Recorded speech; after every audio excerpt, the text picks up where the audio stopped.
Something else you can do to create the perceptual filter of comfort is being comfortable with yourself. This is huge.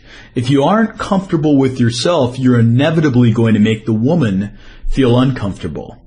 Think of what it's like when you're around someone who isn't comfortable with themselves.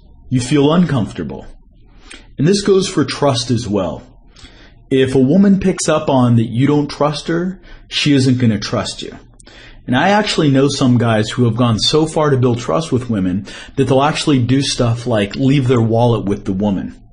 And inevitably the woman thinks either this guy's crazy or he completely trusts me, meaning that he's completely trustworthy. Now, I'm not recommending that you leave your wallet with a woman. Some very bad things can happen, like her running big bills up on your credit card. But I think you get the point.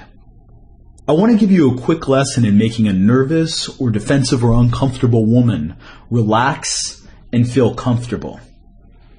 Now, what most guys do when a woman is defensive or nervous or uncomfortable is they match her body language or they match her state. If she's uncomfortable or nervous, they become uncomfortable and nervous. And inevitably what happens is the woman ends up becoming more nervous, and it's this tragic downward spiral.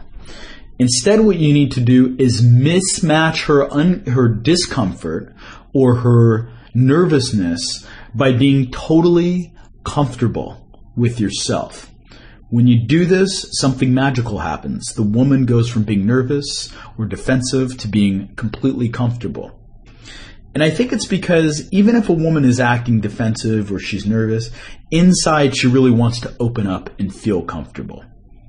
When we get to sexual frames, we're going to talk about how every interaction you have with a woman has an overarching mood or state. So if you're interacting with a woman and she's very uncomfortable or defensive or nervous, and you buy into that nervousness, you become nervous yourself, then it's going to set the overarching mood of your interaction with her as nervousness. But if you refuse to get sucked into that nervousness and you're totally comfortable with yourself, making her totally comfortable, then the overarching mood or state of your interaction with her is going to be comfortableness.